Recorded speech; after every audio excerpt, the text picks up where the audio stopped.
presidente de los Estados Unidos mexicanos, hará la entrega del lábaro patrio al ciudadano Enrique Peña Nieto, presidente electo de los Estados Unidos mexicanos.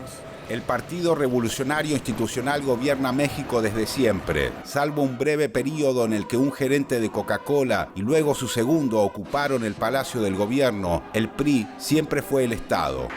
A comienzos de los años 90, México tuvo su propio apogeo neoliberal de la mano del presidente Carlos Salinas de Gortari. Nosotros privatizamos los bancos, la compañía telefónica, las líneas aéreas, la siderurgia, las minas. Estamos ahora procediendo a privatizar los puertos, los aeropuertos. El gobierno de Salinas será recordado como el que puso en marcha el Tratado de Libre Comercio, el NAFTA con Estados Unidos y Canadá. El presidente electo Clinton y yo hemos sentado las bases para que México y Estados Unidos entren en una nueva era de relaciones de mutuo respeto y de mutuo beneficio. Ha sido este un encuentro Para el gobierno del PRI, México estaba a punto de entrar al primer mundo. El mismo día en el que el tratado entró en vigencia, un grupo de campesinos armados le declaró la guerra al ejército mexicano. Nacía el Ejército Zapatista de Liberación Nacional. Nosotros somos los hombres de la noche. Nosotros podemos despedazar y desangrar a una unidad entera, hombre por hombre, uno al día, durante mucho tiempo, durante muchos años, y nadie va a saber de dónde viene el revolución. ¡Viva la revolución! ¡Viva del Ejército Zapatista de Liberación Nacional! El Tratado de Libre Comercio terminó de hundir a Juárez en el infierno de la violencia. Desregulados, invadidos de productos importados y con las empresas privatizadas, los estados fronterizos a Estados Unidos quedaron sometidos a los cárteles del narcotráfico. Al menos 28.000 personas han muerto en México producto de la ola de violencia que se registra en ese país desde 2006. Según el Centro de Investigación y Seguridad Nacional mexicano, los hechos de violencia están ligados al crimen organizado producto del narcotráfico. En 2006 el gobierno federal le declaró la guerra al crimen organizado y redefinió el rol de las Fuerzas Armadas, quienes se enfocaron más en reprimir la protesta social que el propio NAFTA generaba antes que en cumplir sus funciones de defensa nacional. Los militares no tardarían en ser parte de la red mafiosa. Las autoridades desertaron de sus funciones y responsabilidades y los ciudadanos pagaron las consecuencias.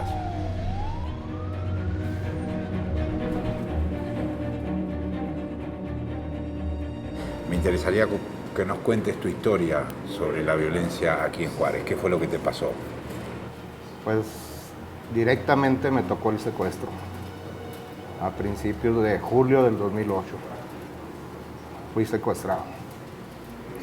¿Por quiénes? Hasta la fecha desconozco directamente quién fue. ¿Y cómo se resolvió?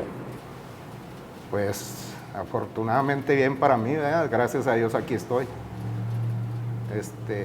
Se quedó endeudada la familia, pero pues con buen provecho para mí, para todos, ¿verdad?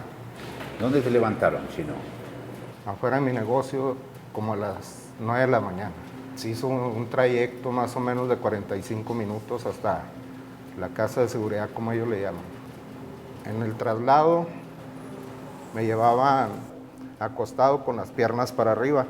En ese trayecto era una constante de amenazas de muerte, porque así se manejan ellos. Es el modo de causar temor con la persona secuestrada. Y mientras yo enfocándome a pedirle a Dios que me salvara. Estando secuestrado, me preguntan, es un dato personal. A mí me emociona que me pidan ese dato porque mi primera preocupación es que quería que supieran que estaba vivo. Y no hay modo de comunicarles a la familia que uno está vivo.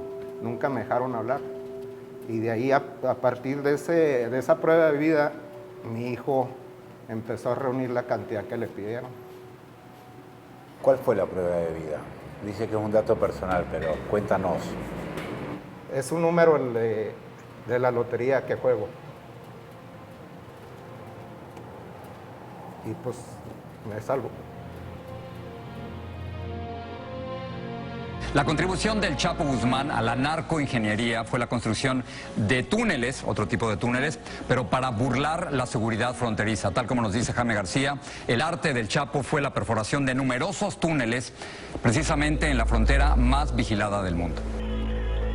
El escape del Chapo Guzmán, el narco más emblemático de los últimos años, volvió a calentar la actualidad de la región. Si bien Guzmán operaba en Sinaloa, los cárteles se revolucionaron con la noticia de su espectacular huida a través de un túnel en la prisión en la que estaba detenido. Y de nuevo lo mismo en el centro de monitoreo, nadie parece estar preocupado por lo que se acaba de ver y escuchar.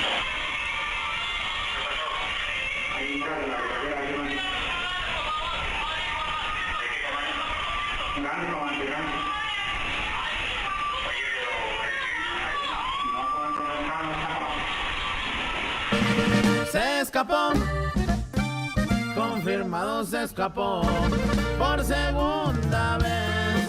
Ahora fue del penal del altiplano. Pensaban que lo tenían amarrado, no contaban con su astucia y su certeza. Les jugó el dedo en la boca y otra vez se les peló. A las 9:25 con 56 segundos, un custodio pide que se abra la celda donde permanecía Guzmán Loera. Es hasta las 9 de la noche con 29 minutos y 25 segundos, casi 40 minutos después de la desaparición del Chapo, que dos personas entran a la celda. Ambos ingresan al agujero mientras los gritos a lo lejos continúan. Otro elemento entra a la celda y permanece en la regadera.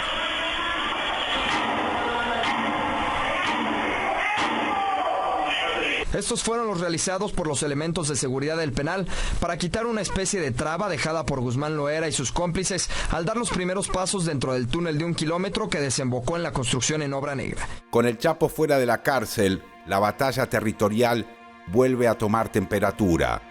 En 2012, el gobierno de Chihuahua dio un golpe de timón y entendió que el mapa del crimen no cambiaría si no cambiaban los mandos policiales y algunos lugares claves de la justicia. Jorge González Nicolás es el nuevo fiscal de Chihuahua, a quien todos indican como el gran responsable de la vuelta a la calma en Juárez. Para hablar con él, hay que pasar un cerco de seguridad digno de un presidente.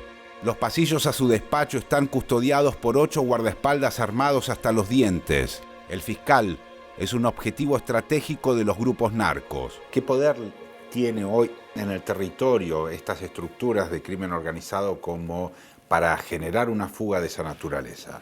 Este señor narcotraficante, conocido como el Chapo Guzmán, es un narcotraficante de corte nacional. Es decir, es sin duda uno de los capos más buscados a nivel mundial y evidentemente su capacidad la ha demostrado en 2 ocasiones. Es evidente que tiene una gran capacidad de facilidad, una capacidad corruptora, una capacidad de una estructura y de una organización muy importante. Nosotros aquí en el estado de Chihuahua hemos tenido presencia de la delincuencia organizada correspondiente a la pandilla o a la banda de este cartel, que es el cartel de Sinaloa.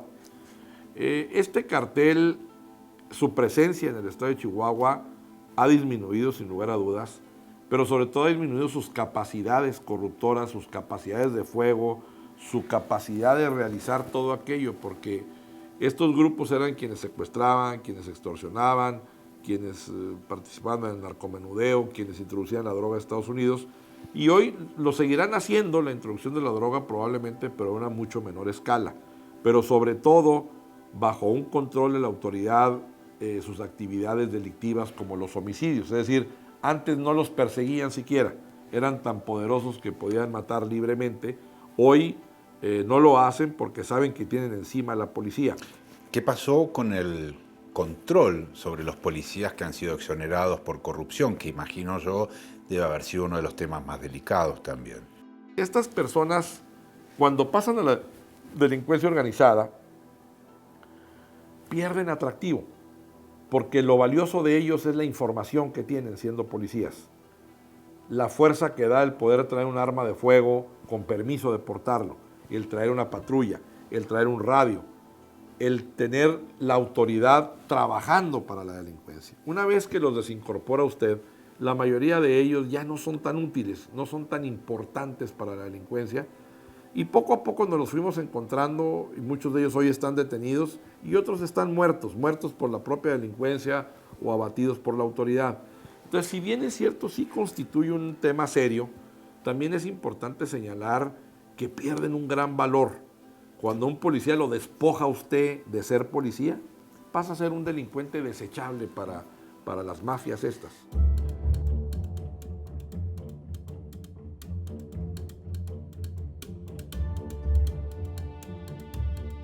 En la cárcel principal de Juárez, el poder era de los reclusos. La limpieza también siguió por aquí.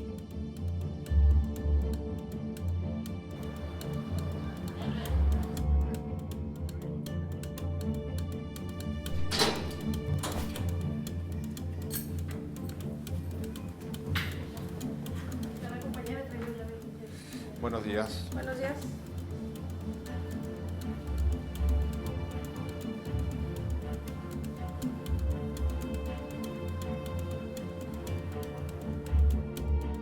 Era la más peligrosa de Latinoamérica, este penal. ¿Por qué era peligrosa? ¿Qué es lo que ocurría? Bueno, era peligrosa porque estaba en manos totalmente de los internos, controlada por ellos.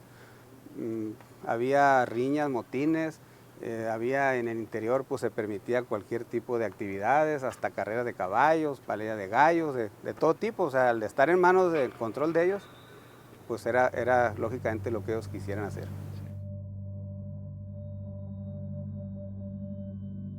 Cuéntenos cómo es la distribución de los distintos pabellones y qué tipo de presos tienen en cada uno de los pabellones. Bueno, aquí la división se hizo en base a los grupos que existen aquí en la localidad. Entonces, hay 5 áreas, catalogados principalmente por su peligrosidad y a los grupos a los que pertenecen. Pasan primero por un tiempo de análisis, de estudio por parte del Consejo Técnico. Dura 30 días. En ello se determina en qué área va a quedar destinado. ¿Y cuánto hace que han hecho esa división? Esa división real y el control que tomó el gobierno fue a partir de esta administración, por un interés pues precisamente del señor gobernador y el apoyo del fiscal general, de retomar el control de los centros, que fue una de las primeras acciones que llevaron a cabo, para de ahí partir y poder lograr esta transformación. La primera área pertenece a la banda Artistas Asesinos, que son de aquí de Juárez. La área 2 pertenece a la Gente Nueva, que pertenece al Chapo Guzmán. El área 3, que pertenece a la banda denominada Los Aztecas y Línea. El área 4 es Pandilla Los Mexicles. Tenemos el área 5, donde están los trabajadores del centro y gente neutral. Y entre los Aztecas y la Línea no hay problemas. No hay problemas, son los mismos. Igual como el área 2 y el área 4, lo tenemos separada, pero de todas maneras no hay problema. Y con lo del Chapo, digamos, el grupo del Chapo Guzmán, después de la fuga del Chapo Guzmán, ¿ha tenido alguna situación en particular ese pabellón? No, el control sigue exactamente igual. No se ha modificado nada. No, la seguridad sigue igual, seguimos igual con la misma intensidad nosotros. ¿Están atentos a las habilidades que desarrollan para las fugas? Obviamente cuando pasó la fuga del Chapo sí nos pusimos en alerta sí, máxima, pero todo estuvo bien, no hubo anomalías. Aquel pabellón que estamos viendo allí, donde hay algunos presos en el patio, es lo que corresponde a la pandilla de los Aztecas, que están siendo visitados ahora, le dicen zona 3, están siendo visitados por los familiares que ingresan después de haber pasado la requisa, para poder ir a visitar a sus familiares que están presos aquí.